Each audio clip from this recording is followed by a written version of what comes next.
two friends, two time zones, and a shared love of stories. I'm Freya. And I'm Jamie. Bridging time zones one chapter at a time. Welcome to Once Upon a Time Zone.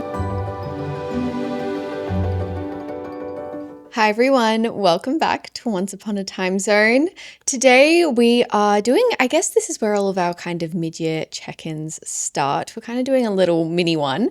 We're going to be reviewing our fall and spring TBRs. So if you remember, it was quite a few episodes now ago, but we kind of just said all the books we were looking forward to getting to in autumn or spring. And yeah, we're just going through them, seeing which ones we actually got to. I fear Jamie did better than me, but that's so fine. But Well, that's what we expected. yeah, exactly. We didn't expect me to get to all of them. It's fine. And we did expect you to get to most of yours. And from then on, we'll have kind of like a second half of our episode where we'll talk about our next season's TBRs. So our winter and summer TBRs, books that we're hoping to get to next month. I was a little bit more intentional this time. I'll explain later. Before we jump into that, Jamie, what are you currently reading? So I did just finish To Dream in Darkness by Liang, which is great because I've now checked off another one of my September-October book releases because we've been talking about how those months are going to be so jam-packed with new releases. So I'm glad I got this one early. Obviously I was so excited to get it and so excited to read it because everyone knows my obsession with A Song to Drown Rivers at this point. So I had a lot of high expectations going into this one, and after finishing, I will say this was beautiful. It was great. I obviously love Anne Liang's writing. It wasn't A Song to Drown Rivers. Like, it didn't hit that level for me, but I do think that is hard to achieve, and I feel like it would be unfair to put those kinds of expectations on every single book. Yeah. Do you reckon it's also like A Song to Drown Rivers hit so hard because it was like just so unexpected? You just didn't expect it. It could be.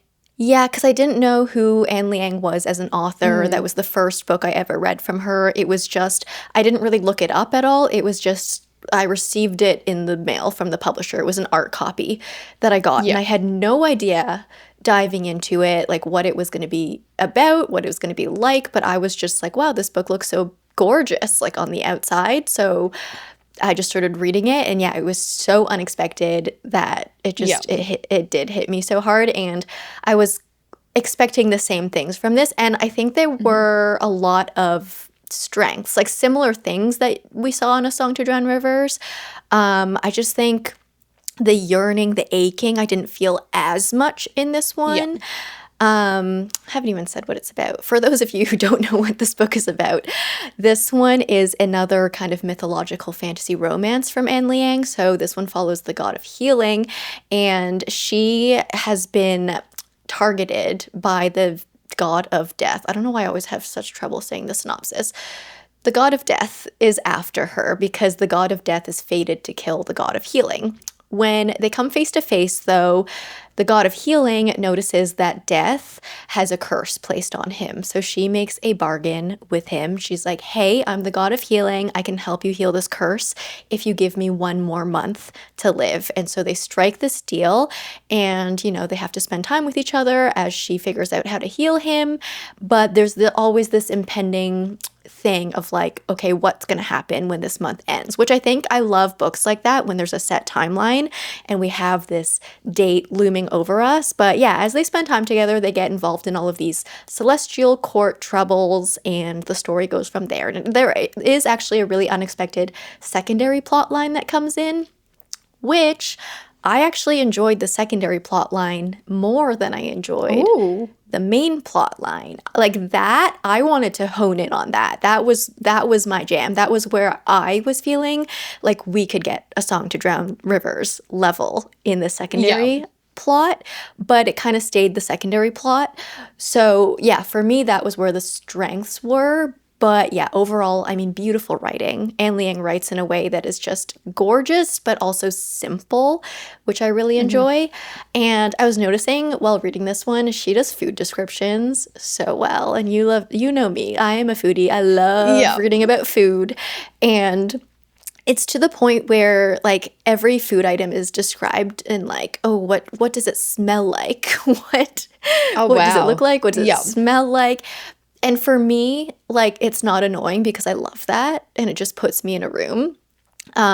So yeah, I loved that. And I think there were some really kind of like touching moments in this book where our characters were like defying their stereotypes, like facing what they've been branded to be, like the god of death or the god of healing, or some other characters that weren't so like on the nose what they were.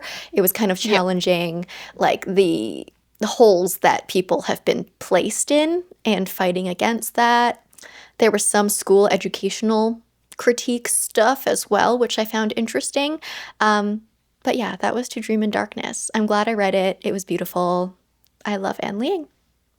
Do we? I'm so curious about your rating. Like in the 4 stars, 4 star and It, above. it's an exact 4 star for me. Okay. So solid read, very So solid read. yeah, good Yeah, read. yeah. There were moments where I can see like sort of a pattern of that's emerging with Anne Liang with this style because she definitely has a pattern with her contemporary romances, and that's why I've kind of stopped reading her contemporary romances because after reading a couple, I was like, oh, these are all kind of feeling the same, and I did notice a couple of similar things that she Okay. likes to do with her stories in this one, but I still loved it. Yeah, I did still love it. That's so good. Oh, I'm so glad. Yeah, that does help the September October Yeah. release radar. Yeah, and the thing is, they keep coming up. Like new announcements keep coming up because we're Right. still I'm like, getting guys, to are the we not second half. are we not too close yet? Like, is this not too like quick of an announcement? Everyone's just like, nope. Okay, here's another one for September. Here's Yeah. another one for October. What was it? There was another date that was just released for a sequel in a series that was announced to be September something. Oh my goodness, what was it? Oh, this is gonna bug me. I should have wrote this down. But I saw on Instagram that there was a book in a series that I'm in the middle of that is coming out September something. Oh my Now God, I just don't to add, I remember. don't think I know. I mean, I didn't even put this in announcements, but I did see that Mistborn is officially going to be a movie trilogy, not a Ooh, not a TV show. Yeah. That just popped Oh, into my head when you said on Instagram. I was interesting. like, oh, completely forgot about that. But Oh, yeah, that's going to be each book's its own movie. So I didn't see that. Honestly, I think I prefer that. yeah, I I think think. so.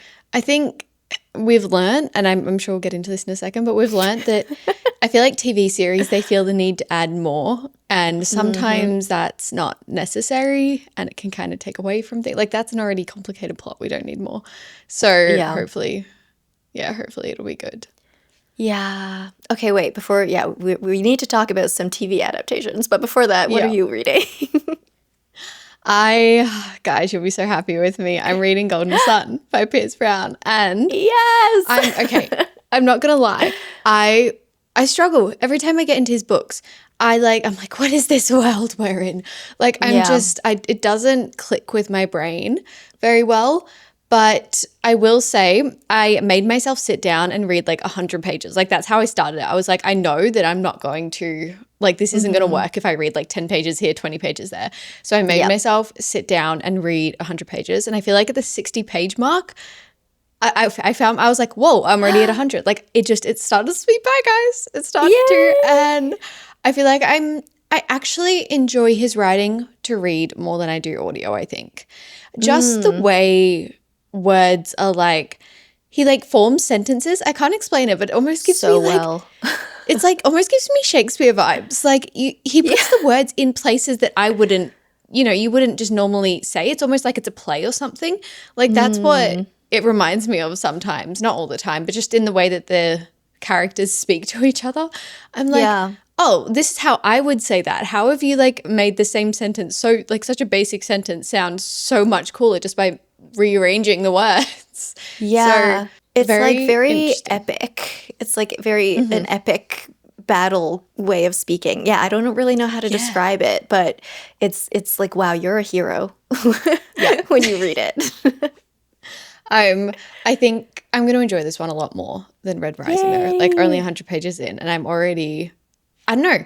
It feels like Red Rising was just like a prequel Yeah. to this. Like, it feels like Red Rising just like was like, yeah, this is the prologue. You gotta like, this is what happens so that you understand what's going on here. Which, yeah, I feel like if more people knew that, that would make a lot more sense. It's kind of like Assassin's Blade or something, you know? Yeah, and that's why we need to spread the word. We need to keep pushing out there. That's why we forced you to read it. Yep, exactly. But yeah, I'm very excited to be continuing that one. Yay! That makes me so happy. Good luck. Hope you're feeling strong, because you're going to need it. I actually am. I was thinking the other day, I was thinking in bed last night, actually. I can't remember the last time I've cried in a book. And I was like, why am I just like I'm very like, I can't remember the last one I did. Maybe it was The Bright Years. Okay. Because I didn't cry in any of the Poppy Wars.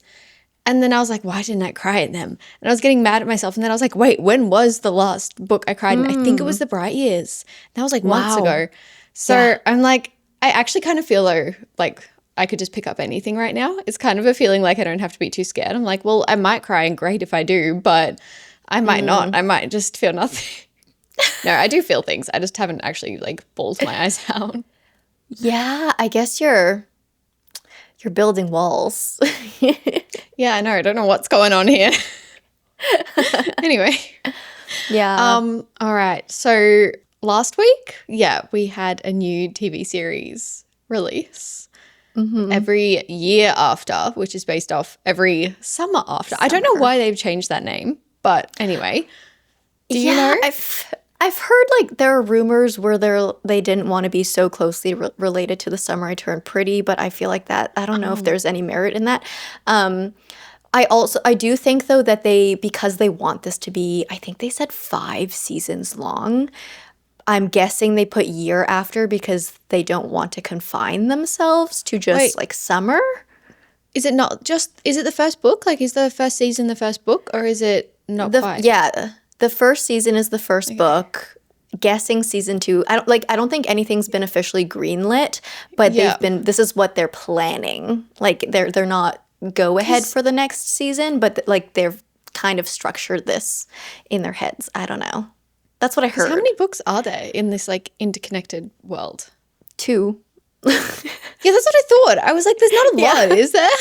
Yeah, so I'm like, I don't know what they want to do in the future, but I have a feeling they're calling it every year after because that gives more freedom to expand past just summers. I have no idea, though. This is just pure speculation. I have no facts, so don't listen to me. Okay, I need to hear your thoughts, though, because I haven't watched it yet. I also haven't read it. So, debrief us. Okay. I didn't like it. I'm just ripping off the Band-Aid. Yeah. I didn't like it. First of all, this is going to be a little bit of a rant session, so I'm sorry. For anyone who liked this show, I love that for you. I wish I loved it. Number 1, this is just me being sour as an Ontario resident, but why did they change the location of where they were set? They still called it Barry's Bay, which is where they are in the book, but it's Barry's Bay, Ontario, which is very close to where I live. And they changed it to Barry's Bay, BC, which doesn't exist. Okay. And it gave, to me, I don't know, I feel like if you're not local here, like you wouldn't see the difference and it probably wouldn't matter so much.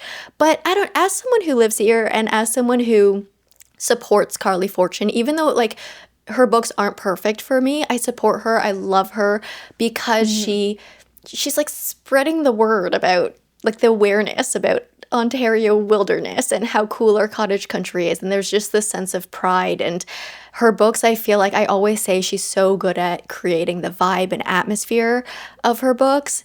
And so much of that has to do with Barry's Bay and like cottage country here in Ontario. And they changed it probably because I think I actually saw this was confirmed. Like it's, film tax credits where they decide to film in locations. BC was just better at the time when they were filming and they found their set. And once they got there, I think Carley noticed like this doesn't give the same vibe as Barry's Bay, Ontario. So they, instead of trying to make it be Barry's Bay, Ontario, they just changed it completely. Disappointed in Yeah. that. Okay. That was the first rant. And then on top of that, our characters lived in Seattle. Why did they live in Seattle? They could have just been like, oh, I live in Vancouver. Like, keep it Canadian at the very least. But they lived in Seattle. They put this entire plot line with one of the secondary characters of how she couldn't get back to Seattle because her passport expired. I'm like, why are we adding this in as a plot line? Like, it doesn't make sense. Also, like, how do you travel somewhere for a week and then your passport expires? Like, you're not supposed to travel with a passport that doesn't have an expiry date until like 6 months, right? Like, you have to renew your passport before it's 6 months. Yeah, you're not allowed into the country. Yeah, so she wouldn't have been able to get there in the first plot holes. Yeah, okay. Mad plot holes. I'm probably like fuming. Can see the steam coming out of my ears.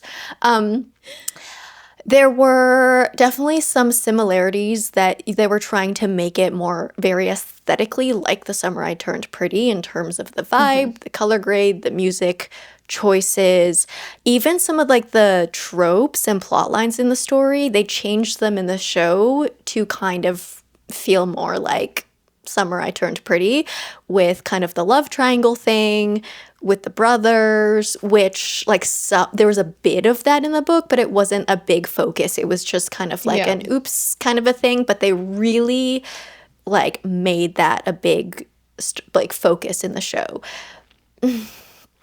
Probably riding on the success of The Summer I Turned Pretty and being like, oh, I also feel like the main guy they cast kind of looks like Conrad, like kind of looks similar. So I'm like, we don't need a second one. Producers? I have no idea, honestly. Because I'm just like, Off Campus, I think that's why it did so well, because it was such a different series. And it was like, and like they kept, and the things that they did change weren't major things to the plot. Yeah. Like it made sense as to, it was just like tiny character things. But yeah, that's odd. So odd. So weird. Yeah, they added a lot of storylines, changed a lot of main plot points too. Like not even, like I feel like it's fine when they add additional storylines to fluff up the show, fill it up a bit more. Yeah. But like they have to keep the core. Yeah, side characters, whatever. But the main characters and their like relationship with one another, so much was changed. Like major plot moments were changed, and the order of things that happened, that it changed the meaning and intention behind a lot of it. I also feel like, okay, so the book, truth be told, I get the book confused with Love in Other Words by Christina Lauren a lot because the books are the same. Like they're very much the same. The plot's the same. It just happens in a little bit of a different way. But I found with both of those books, they really like focused a lot on like being an awkward teenager, and there was a coming of age element to them, and how being a teenager felt just awkward sometimes, and it was ugly a little bit. And I feel like the show felt so pretty, like it just felt so glamorized, and it felt so romanticized, and I just wish it just felt a little bit more authentic. Also, speaking about the teenager plot line, because like the whole story is they haven't seen each other in 10 years. So we follow summers of the two characters from when they're 14 to 18 or somewhere around there. And then we skip to when they're 28 years old, and then they come back and meet each other. They did this thing where they did hire younger actors to play the younger versions of them, but then in some of the flashbacks, like starting at age 16, I think, they started using the older characters in the flashbacks too. So then it just made for a very confusing experience of like, oh, why did you just turn 16 and now you look completely different? And I feel like the characters didn't even look like their counterparts as well, so that just added a whole level of like, ooh, like what happened here? So that made things confusing. And then I'm so sorry, I'm ranting so much. No. I needed to hear this. Yeah, also because they did the same actors for some of the flashbacks and the older timeline, I feel like they looked too young to be like 28 years old, but then they also looked too old to be 16. So it didn't work. Like, you can't have the same actors be 28 years old and be 16 years old. And like, even if you add a braid in your hair, even if you like take off all the makeup and dress them a little different, like it still feels weird.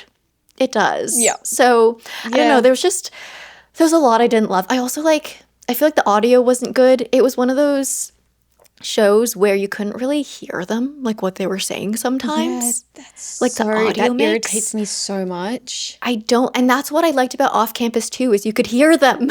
Like their voices were clear. But it's like they were trying to blend their voices in too much with the background, that it's like, okay, now I've just lost them. They're too blended. And I didn't really love the acting either. It kind of felt Hallmark movie to me. Yeah. That's what I was expecting from Off Campus, to be completely honest. Like, that's what I almost expect when I watch like an adaptation these days, because I feel like it is really hard to get it good. But I just haven't seen very much on this.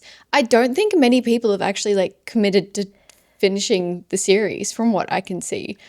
Because from comments, what I'm seeing is people kind of drop it around episode 7, I think, or 4. Episode 4 or episode 7. Those are the 2 drop-off points that I've seen in comments. Which is so, like, not what you want, obviously. Yeah, I do think that they prioritize trying to make the show vibey and pretty over having a meaningful storyline, which honestly is kind of on track with how Carley Fortune writes her books. So it kind of makes sense. Like, I should have expected it. But it does, seem like they went in for the cinematic shots and the moments and kind of wanted to make it look vibey and pretty, but kind of the story, the connection fell as a product of that, and it was just unfortunate. There was also so much Amazon packaging promo in it, which just took me out of it. Like, that will take you out, yeah. Like, I get it. It's produced by Amazon. We all know this. But there were so many, like, close-ups of Amazon boxes. Like, oh my God. Like, Amazon box. Yeah, I was like, that's crazy. We don't need this. I know I'm on Amazon Prime. That, like, I know. breaks the fourth wall for me. I'm like, it does. No. Yeah. Like, why does it have to be an Amazon box? Just put it in a cardboard box and call it a day. Literally, already on your platform watching it. Yeah, like, we know it's you. Yeah. I've already given you my $15. Yeah. Literally, oh my God. Mm-hmm. Okay, well, look, I'm not running to watch it after that. I haven't felt like, I feel like I only go to watch TV shows when I see a lot of people just being like, you have to watch it anyway. So I haven't even felt that for this one. So that sucks though. Unfortunate, because I wanted to love it. I did. I didn't go into it hate watching it, guys, I promise. Yeah. Like, I loved the book. I wanted to love it. I just think a lot of the feeling in it was stripped out, and the meaning. Yeah. So. That sucks. Yeah. Do you know what I'm also, can we like just a really mini rant? Do you know what I'm also seeing hate for? Is, what is it called? Oh my God, I've had a blank. Second book to Metal Slinger? Light Wielder. Light Wielder. I've seen a lot of people saying that it's a no from them. So I made the right little bit scared. Good luck. That's going to be one of my next ones. I fear it's going to be a Kindle read, I think. I think it's going to be a Kindle one that I just like get from my library or something. Yeah. Are you going to read this on your travels? Yeah, well, I'm thinking I might like bring it on the plane and just like, or just have it, because I feel like it's a very easy like book to read. Like, it's not like if you forget something, you're going to be completely lost. So yeah, I think I'm just going to download it and see. My plan is to literally just download my entire, like, if I can, my entire TBR, at least from the library, just so I can just be like, or like my monthly TBR, just so I can be like trying to read it while I'm over there. Yeah. Yeah. We'll see how we go. For anyone who doesn't know, Freya's having a Euro trip. Oh, yeah. Which is very exciting. I'm not jealous at all. To say, I feel like I've mentioned that like I'm going to a summery area, but I'm escaping the very mild winter that Australian winters are and going to Europe, which I'm very excited about. Very soon, actually. So I'm so excited for you. You will be getting the updates. Yeah, should we jump in? Okay. So, yeah, first of all, we're going to do a quick recap on how we did on our spring and fall TBR. So, spring for me, fall for Freya. Why don't you go first? Guys, I got to a few, okay? I didn't like go terribly, but first of all, we all know that I got to the Poppy War. I wanted to get to the Poppy War, so great. Got the first 2 books of that one done. I did recently read The Wretched Divine. That was by Adalyn Grace. That was actually really good. It took me a while to get into it, but once I was into it, it was really good. And it's going to be a new series. Actually, as I was getting to the end, I was like, wait, is this a standalone or not? No way that that's a standalone. So I really liked it though. I really liked having angels and demons as like the forefront of the magic world. Yeah. Like I just found it really interesting, and it was kind of refreshing to not like have fae, which, you know, I love fae. I love them so much, obviously, but it is, I feel like when we talk about fantasy romances and us getting a bit tired of them, it does really help when it's a new kind of magical essence that they bring. Yeah. That always helps. But that one was good. I also read another book by Kristen Hanna. What was it? Summer Island. Summer Island, yeah. And I want to read her actual, like, more popular books, because that was one of her backlog books that I just had sitting on my TBR, and I was like, I have to read this before I go and buy more. Yeah. It was fine, but it felt like it was very, very, like, just skimming the surface of everything. And we did have a kind of deeper, like, it was all about family dynamics, and like the mum had to leave her daughters when they were teenagers, and her daughters have always resented her for that, and like them coming back together because life brings you back together and you have to navigate that. And I just feel like it was very surface level, but it could have been really interesting. Very easy to read though, so that's good. Yeah. And then I didn't say this when we were currently reading, but I am listening to the second book in the Diviners series by Libba Bray, because that is one that I actually prefer the audiobook for, because the narrator is so good. Like, we're set in 1920s New York.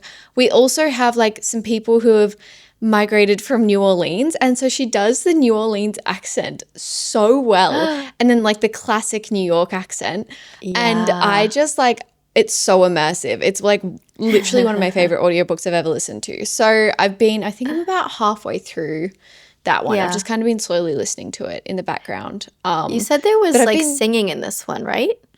Like music or singing? You said there was like singing in this one. Yeah.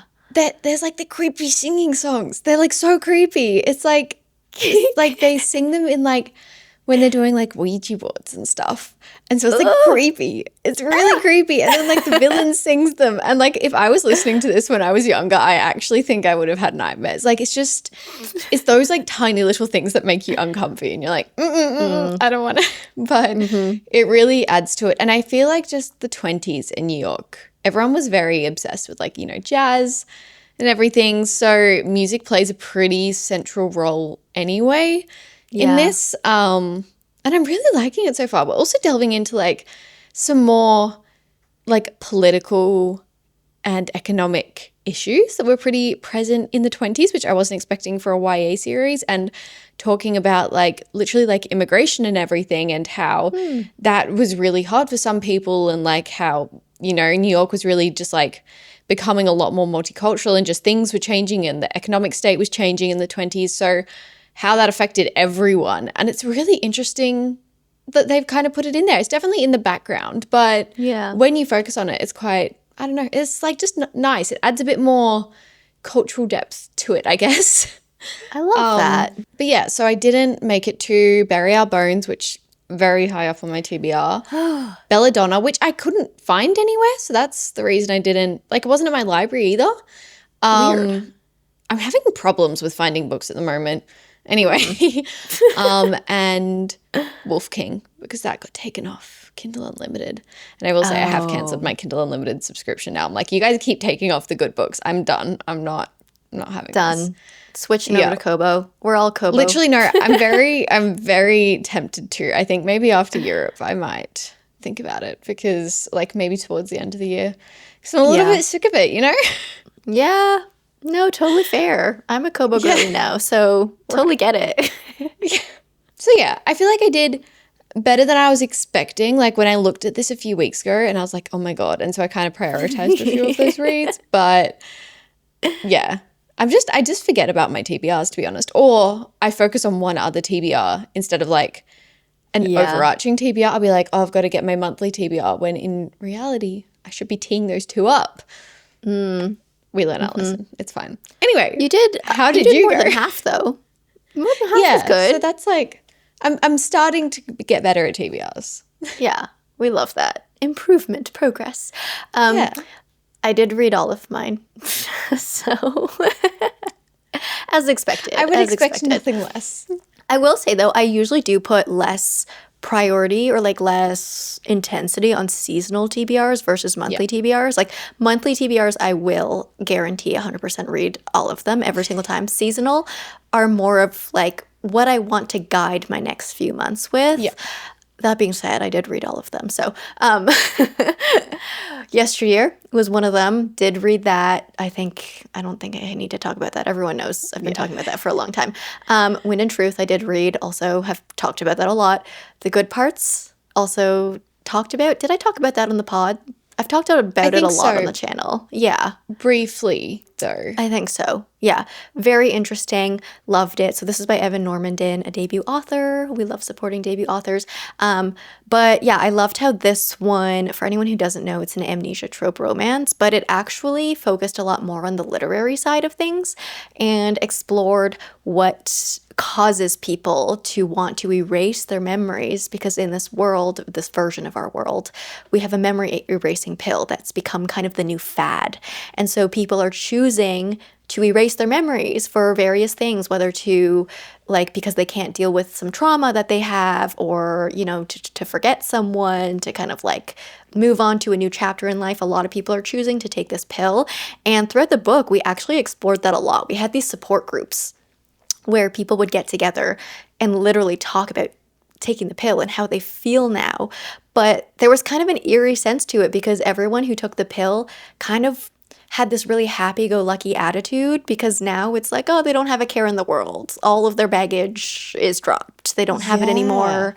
And there was also this whole mentality of, well, I've taken the pill once. If I mess up this life now, I could just take the pill again. So like, where are the stakes in life? And I did not expect this book to dive that deep into that stuff, because it's a romance, but I don't even call it a romance anymore after reading it. I would say it's a fiction with love in it. That's how I would describe it, which honestly works really great for me, like even better. Yeah, so that was wonderful. Loved it. I also did read The Someday Garden, which was the perfect spring read. Very cute, very just easy. Like, I wouldn't say it dove deep into anything, but it was very easy. One thing I actually really enjoyed about this one, though, was every chapter had a rare word. Like one rare kind of obscure word with a really specific meaning. And it was kind of whimsical in a sense, because that became the theme of that chapter and like was tied into it. So it was just a fun play on words that Ashley Poston just threw into this one. And yeah, as lovers of reading and as lovers of words, it's just fun to see like that playful side of writing. So yeah, loved that. I did recently read Heart the Lover by Lily King. This was the last one that I ticked off my spring TBR. I enjoyed this one. I did enjoy it. It wasn't like, I didn't get as emotionally impacted as I thought I would, because I've seen people sob to this one. This is one of those. So yeah, speaking of not crying, I mean, I have cried recently in many books, but this one, it made me kind of like tear up, you know, or kind of just get like a little sniffly, but not a full-on cry, which I expected. That being said, though, it still was a gorgeous book. I think the writing was really impactful. It was blunt. It was honest. It showed how like love and connection from when you're in your younger years can affect you like throughout your entire life, and how these friends and lovers and everything can kind of stick with you forever, even though they're not present every day in your life. So yeah, some good things there. And then my last book, I read The Burning Side. So yeah, that did make me cry. Yeah, now it's about to be like, was just emotionally destroyed by. Yeah, that one did make me cry, and it was great. I loved every second of it. So yeah, I finished all of my books. I mean, all of the ones on this list were over 4-star, like at least 4-star and above for me. That's really which good. is amazing. Incredible. Yeah. Yeah. So I'm very That's so happy good. about that. Yeah. Well, success on the spring reading front. Yeah, only puts more pressure on the summer TBR to be just as good. True. Well, look, we'll jump into that. We'll see what your lineup's looking like. That is a bizarre to have like all of them a 4-star and above, especially when you're not exactly a every book's 5-star kind of person. I know, and a lot of these were new authors to me too, or debut authors like Carol Claire Burke, like Evan Normandin, like Lily King, not a debut, but new to me. Yeah. Brando Sando, obviously new. Ashley Poston, obviously new, and Sarah Damoff. So like those were expected. But the other three were kind of like, it could go either way. Go either way. Yeah, but they're all hits. Yeah. Yay. And I think I said like last week that I wasn't sure whether yesteryear, like Clara, I always Carol forget Claire her middle Burke. name, Cara Claire Burke, she's a debut author. I looked it up afterwards and I was like, I need to check this. And that is insane. Yeah, debut authors are on fire these days. I am loving it. I'm so happy for them. That just makes me even more happy. I'm just like, oh, yay. Your dream is coming true. Yes, we love. Okay, getting into summer TBRs. Do you want to go first this time? Maybe. Okay, we'll flip it around. Why not? Okay, so I don't really have very much fantasy, if at all, in my summer TBR, which I feel like I've gone into this mood where I will put non-fantasy books on my seasonal TBRs because I know I'm going to read fantasy anyways, if that makes sense. That's kind of my mindset. Like, it takes a very particular book to give off a summer fantasy feel. Yeah. You know? Like, that's not your typical kind of fantasy. Yeah. So, like, I know I will be reading fantasies in the next few months, but I kind of want to prioritize these ones that feel a bit more summery to me. So, the first one is Main Characters by Bobby Palmer. This one sounds like such an interesting premise. I don't know if it's summer-ish specifically, but it is a new release. And it's a romance, but it's told through the POVs of everyone but the main characters, which is so cool. So I was showing Freya kind of like the chapter titles of this the other day, but one of the POVs is like the woman at the table beside them at the diner, or like the waitress, or the sister's boyfriend, stuff like that. So the whole point of this, it's supposed to give you a wider view of the romance outside of just the limited scope of the main characters themselves. So the concept of it is it's supposed to give you just a more, well-rounded look at all facets of their relationship instead of just like rose-tinted glasses at each other. So as someone who still loves love and still wants to read romance, but has been getting a little bit bored of the typical, like, meet cute, love, slow burn, kiss, and then third act breakup, I'm excited to read this one that will offer a literal different perspective on the genre. Yep. So this one sounds really interesting. I'm pretty sure the two main characters, one of them is a director and one of them is an actor, which also makes me more interested because I've been loving books that follow actors and artsy people, like Into the Blue. Ooh, loved that. So I'm excited to read another romance or like love story between like acting theater people. I'm so curious to see. I feel like it's going to take some real skill, like very, I don't know, just like to be able to build chemistry between characters that you're not in the minds of is a crazy task to take on. So I'm so curious to see I'm what hoping it's like. It'll give the feeling of when I was describing Into the Blue and saying it felt like you were intruding on private moments. Yeah. I'm hoping there will be moments like that where, the other perspectives are like, ooh, maybe I shouldn't be watching, but they keep watching so you can see as the reader. Oh my God, that would be so fun. Yeah, I'm excited. Okay, what's your first one? So actually inspired by you, Lost Lambs by Madeline Cash. I just have been craving, I mean, we've talked about this one a few times on the podcast, but just like drama. I've just been craving dramatic, kind of toxic, where is this book going? I have no idea what's going on right now, but in the best way possible kind of read. And I feel like I haven't picked up a book like that in such a long time. Like I was trying to remember the last time and I really cannot remember. And I think it's so outside my comfort zone as well in the sense of like genres and stuff that I just have no idea what's going on. I don't know that typical, I mean, not that it is a really typical plot progression for a genre because it's such a bizarre It's book. wild. Yeah. Yeah. But I love not knowing where I'm going. I love not being able to keep up with everything going on. So, yeah, I'm just excited about this one. I mean, yeah, we've talked about it a lot. I don't even know too much of the premise other than what Jamie's talked about on the podcast, to be honest. And I want to go in as blind as I can. What, dysfunctional family situation? Dysfunctional family, unhinged characters. Yeah, I will say, since I read this book and reviewed it and gave my praises to it, there have been some suspicious things that have come out with the author. Oh. So I don't want to get too deep into it here.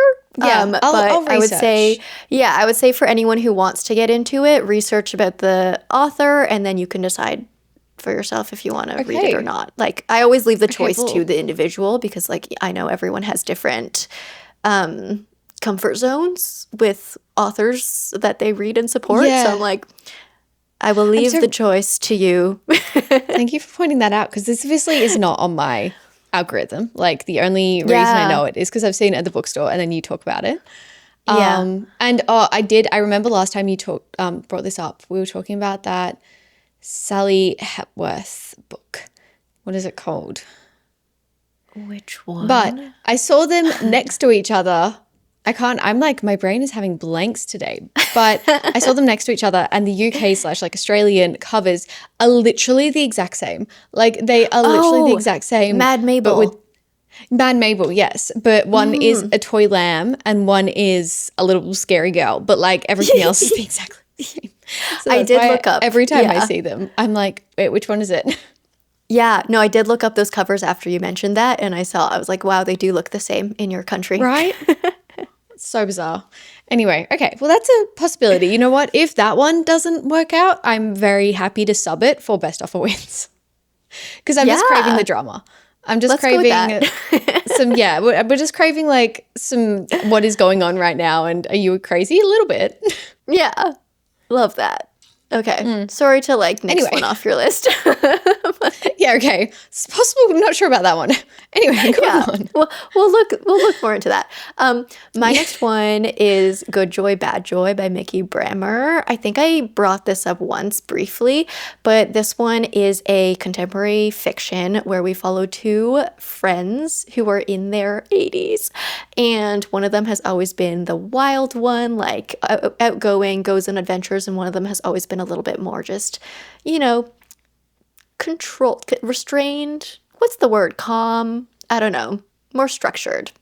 But they're in their 80s now, and one of them, the wild one, is like only has a couple weeks to live, I think. So the one who's been more kind of like structured in her life, Joy, decides that she's going to kind of channel her friend and like try to go on adventures. And I think a big theme of this book is like, like life's short.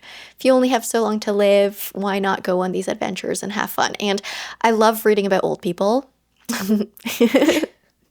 It's always a bit nerve-wracking, to be honest. I feel like I'm always like, I'm going to cry. Even if you just say like, hello, I'm going to cry. No, literally, they are going to say hello, and I am going to cry because she's going to say hello, and they're going to be in the hospital. So, like, that's it's already making me tear up just thinking about it, and I haven't even started reading it yet. So, I'm excited. I want to cry. I hope this one does make me cry. I think it's almost a guarantee.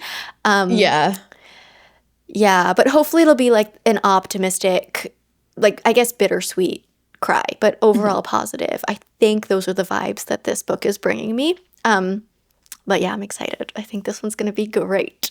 Okay, my next one is Daughter of No Worlds by Carissa Broadbent. This is just one that has been on my TBR.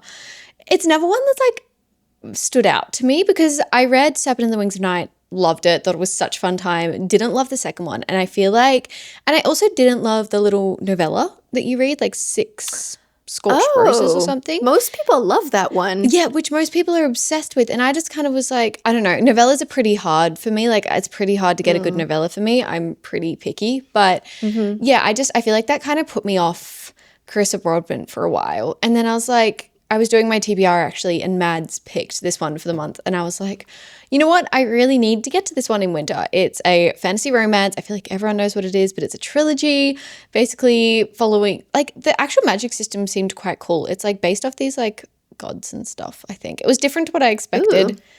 Kind of gone off my mind now. But I do like to get into these ones without reading the blurb typically, because as we keep saying, I don't like when everything feels the same. And so if I go in knowing that it's going to be like the same, it might put me off a little bit. But since I've talked about this one, I've just had so many comments being like, it's actually really, really good. I liked it way more than Serpent of the Wings at Night. The world's great. The characters are great. So hopefully it'll be good. Hopefully it'll be a fun time. That's what I'm just kind of going in with, need to get it off my TBR. Hopefully it'll be fun. A few romances have been hitting, like on and off kind of. Some have been hitting really well. And just because I'm in the mood for a not serious fantasy. Yeah. And then when I'm in the mood for like an actual serious fantasy. We'll say after reading Rhythm of War, I've been thrown out a little bit. But I'm like, I can't fluff. And now I'm reading Pierce Brown. Anyway. Right, yeah, the fluffiest of books. Pierce Brown. That makes sense. But yeah, it is starting a new series, but yeah, that's okay. We are getting off the TBR. And I have heard good things about this one, though. Yeah. I just haven't heard about it for a while, to be honest. I feel like it was really big like a year or two ago, and I just haven't heard about it for a while.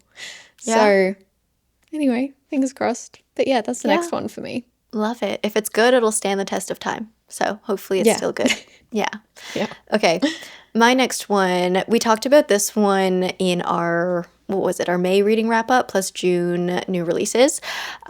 Pool House by Mary H.K. Choi. So this one, I feel like I have to read this in the summer. I mean, it's called Pool House, but this was the one where I couldn't get the family tree straight, and I probably will still get the family tree messed up. But we have a mother who is also an out-of-work, washed-up actress, and she lives with her daughter in this pool house, but her on-screen husband dies. And her on-screen husband was also her lover. Like, they were having an affair. And so they're about to go to his funeral, but then their on-screen son... No, I still don't remember if he was the on-screen son or the real son. I don't know. Yeah. I really don't know. I think he's the on-screen son. I think. Yeah. I just remember, like, this... A premise has really stuck in my head for the fact that it was so confusing.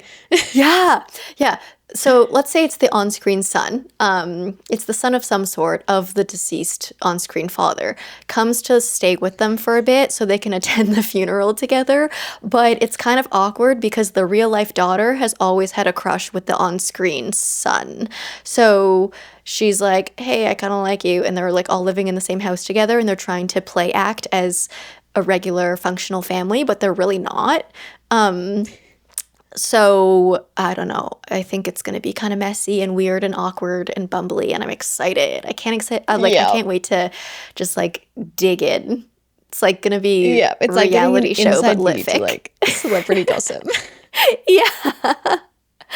I'm excited. I have no idea what the tone of this book is going to be, if I'm going to be completely honest. So yeah, I don't know if it'll be kind of like lighthearted. I don't know if it'll be satirical. I don't know if it'll be kind of biting. I don't know if there'll be commentary. I don't know. I have no idea. I've never read this author before. Blindish. Yeah. But I'm excited.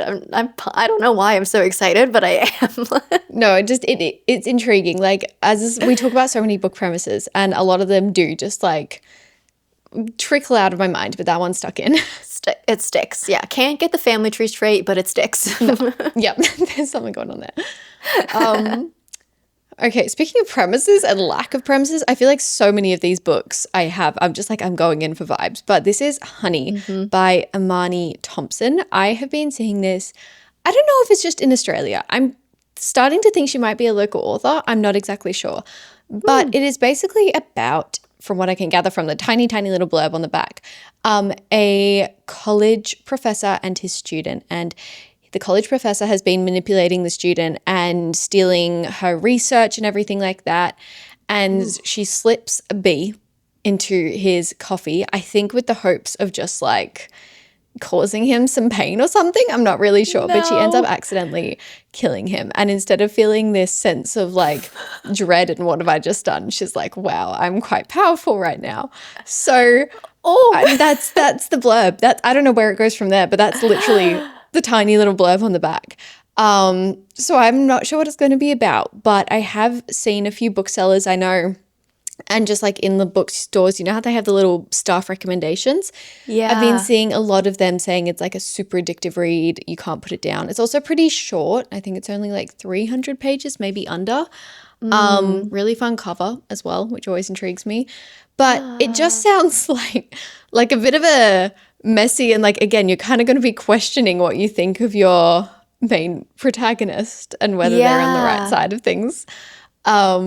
But yeah, I'm excited to dive into. I feel like it is just kind of it's kind of giving a bit more spring, the cover, but then the premise is giving cozy, thriller-esque kind of vibe. Right. So I think it'll be good for winter to like, it's one of those books that I feel like you could cuddle down with a cup of tea and a blanket and read in like a sitting. Yeah. So we'll see how we go. It sounds like kind of yellow facey. Yeah, that's what I was thinking. Yeah. Okay. Well, if you love it, I hope it's I'll have good to pick it because up. I do feel like it could go either way. Yeah. But yeah, I have been loving books like this, like Yellowface, like Best Offer Wins. And I want Literally. more of them. I feel like it's just really intriguing to be in the mind of someone who's a little bit psychotic. Yeah. But like it's done best when you can kind of relate to them to a certain extent, but then they go like way farther than you would ever go. It's fascinating. Okay, yeah, you'll have to let me know how that one goes. Yes, so I you have will. to get to it this season, please. Yes. Yeah, no, it's definitely very high up on priority. Yes. Okay. My next one is One and Only by Maureen Gu. This one sounds really cute. So the cover of this one, first of all, is very kind of spring summery. So that's why I want to get this one read this season. But this one sounds kind of like an Ashley Poston. Like it's a bit of a magical realism romance. So our main character, her and her family have this business. It's like a matchmaking business, but it's based on your past lives. Lives. Weird. Words are weird. So what they do is I guess they dive into your past lives and then they find your soulmate through your past lives. And then they tell you who your soulmate's going to be. And then you kind of have to find them like in this world, in this life. So our protagonist did get her past life soulmate read to her, so she knows who it's supposed to be, but she hasn't found him yet. Like she hasn't been able to locate him, so she's just trying to still find him and see who's going to be her soulmate. And I think she ends up finding him, like he matches all the like name, whatever, everything. But he's not, like, he seems to not be, like, it's not a match. It's either that, I might be getting the synopsis wrong. It's either that or she finds someone she likes, but on paper he's not her soulmate. It's one of those two. Oh, okay. It's just like the person doesn't match the paper. Yeah.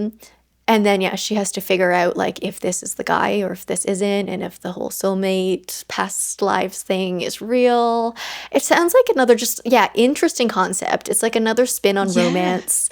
The cover of it looks, just really bright, lively, and I think the premise of it just sounds really cool. I love the, past lives idea of it. Yeah, that's so interesting. I feel like that'll be a bit of a thought-provoking one as well. Like, I feel like what are soulmates? There are so many thought-provoking ones on this summer TBR. I'm gonna be thinking. My brain's gonna be on this summer. it's brain on brain summer. workout. I'm not having a hot girl summer. I'm having a brain on summer. A brainy summer. A brainy summer, yeah. Okay, my next one is not a thought-provoking one. It is literally one that has been sitting on my TBR and I feel like it's perfect for winter. Day of Now by Miranda Reason. This is an apocalypse one where it's giving The Last of Us, where a deadly virus overtakes the world, but our main protagonists live on this quite deserted farm, and like they're the kind of last ones to get attacked, I guess, by this virus, and they basically just have to survive the apocalypse. I don't think I've ever read an apocalypse book. I watch so many apocalypse movies or like games or anything like that. I don't think I've read an apocalypse book. And I'm like, surely this is going to be fun, you know, on the just like a really entertaining read. Yeah, I love it. It's just like high stakes. I do love a high stakes moment. So is it like full on zombie? Is the virus a zombie virus? It doesn't say. It just says a deadly virus. Oh. Or like a something virus. I can double check. It just says like a fungi virus or something. Because on the front there's like mushrooms. So I'm guessing zombies? Like I'm guessing people get turned into like some sort of creature. But it's based on mushrooms. Yeah, it just said like a fungi virus thing. I don't know. Huh. Okay. Yeah, sounds fun. Really could be really fun and like entertaining, or really could be not reading right now. Yeah. So. Yeah, I've never read an apocalypse zombie book either, I don't think. So. Right? Interesting. Could be. It's just one that I'm like, I really need to get to this. Like, it makes me smile every time I think of it because I'm just like, oh, it's going to be a random fun time. We love that. We love it like a palate cleanser. Just something exactly. really off. Okay, so the last one on my summer TBR is another one I definitely need to read this summer because it's another one that if I don't read this summer, I will never read it until next summer. And it's Nymph by Sophia Montrone. So this one is like a coming of age literary fiction. It's also sapphic, I'm pretty sure. Ooh. Which is great. So we follow, oh goodness, I don't remember her name. Both of our brains are blanking this episode. Yeah. I don't remember her name, but she basically spends all of her summers in Italy with her grandmother, and they live on an, pronunciation of this is going to be so wrong, agriturismo, which is basically an Italian farm stay. So it's, that's what it is. So she stays, all of her summers here growing up, and I think there's something that happens. She hasn't come for a while, but she comes back, and she's very different from what she used to be as a kid, but this summer she meets a girl, and they spend their summer together, and I don't know what happens after that. It's one of those, it's kind of a vague synopsis, which is kind of good for a story like this, but the vibes I'm getting from it are, it's going to be coming of age. It's sapphic. One of the comp titles for this is Call Me By Your Name. Okay. So could be sad then. Could be sad. I feel like even if it's not sad, it'll be like an emotional. Yeah, like a roller coaster of emotions. So, another one for me. I'm going on, brain on roller coasters this entire season. And I'm You're really right, though. excited. I think that is a very, like, summer read. Yeah. Like, you can't read that any other season. Yeah. You just can't. Yeah. So, I need to get to it. The cover's also very summer also. So, that's my last one. Okay, my last one is Shadow Reaper by Lynette Noni. I actually put this on my 26 books I want to read in the year a while ago. And I haven't seen many. I mean, I feel like Lynette Noni books are kind of like that. It very much hits a specific crowd. I haven't seen many people talk about it yet, but we talked about this a few episodes ago when we were talking about releases. Basically just following a reaper, I think, that has like, and the world that they're in has like this deadly mist that's overcoming the city, and they have to like fight to survive it. I mean, this was more just an auto-buy author for me because I love Lynette Noni, and I'm like, I'm going to read what you write, obviously. And I feel like I haven't read a fantasy from her in a while. Or would you call this fantasy? Dystopian? I don't know. I don't really know what category. Probably fantasy. Because they reap souls, no? Like there's definitely some magic in it. Yeah. So I don't know. There's a very specific word I'm thinking of. Do you know what's a book you should read? Sorry, so off topic, but it's like in Reapers and stuff. Scythe. Yeah. I read that series when I was in high school, and I read the whole series and was obsessed with it. I was like, this is like crazy. So you should read that series. No, I'm so interested in that one. I just haven't picked it up. But it's like, Yeah. how you know when you'll die, or like something about death. Yeah. You like, and they Yeah. like, the Reapers come and like, that's when you know you'll die. Like, yeah. It's kind of eerie. There's a lot of gruesome things in it, actually. That's how I found out I don't like gore in my books. But anyway, still good. That's the one. No, yeah, I need to read that one. It's been on my radar Yeah. for so long. I just have not picked it up, but I definitely need to. I think you'd enjoy it. Like it strikes me as a book you would. But yeah. But yes, anyway, Shadow Reaper is kind of the last book I want to get to in winter. Again, very moody, dark book that I feel like suits the winter vibes very well. Yes. I love it. Solid TBR. I feel like you have a lot of variety in yours. Mine's all just kind of literary or like slightly romantic or like But I feel like weird. that's just such a big genre though. Like they don't, it's not like you're reading all fantasy where they all kind of feel like similar. It's like that's such a wide genre to me. Yeah. So I think it'll be good. But you got zombies. You got zombies. I think you win. I've got some interesting reads going on. You win for variety this round, Reapers, I think. I've got zombies. I love it. Okay, yeah, those are our seasonal TBRs. I guess in 3 months, when we hit the next season, we'll recap on how well we did with these TBRs. 3 months. I know seasons are short, right? You think it's like, oh, seasonal, I have so long to read it. But it's only 3 months. It's not that long. Oh, I'm going, it's only 3 months. What do you mean? It is 3 months. That feels like such a long time for me. I'm like, I don't want the cold. Because like then it's like spring's not even warm. Oh, you're thinking the other way. Yeah. You're like, I've got to grab onto every second I have of this. And I'm like, get away, go, pass. No, don't. We want it to go slow. I only have so many summer weekends. We're freezing time. Yeah, you have it. You have it a lot worse than me. I've got to give you that. Yeah, you'll be fine. I really am just so dramatic. I know you pause. You pause your side of the world so my side can thrive. Yep. All right, guys. Oh my gosh. Okay. I hope you enjoyed this episode. Let us know what is on your next seasonal TBR, whether you're going into summer or whether you're going into winter.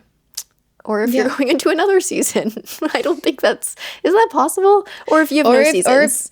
Or maybe you're just going into summer, but summer's really not giving at the moment, because I have been seeing a lot of like rainstorms and everything it's not giving summer. That's true. That's fair. Yeah, whatever season you're in, let us know what's on your TBR for the next few months. Would love to see them. But yeah, if you guys are still here listening to the end, thanks for listening wherever you're in the world or whatever time zone you're in. Until next time, stay comfy and keep reading. Don't forget to subscribe, follow us on socials for more bookish content. Bye. See you next week.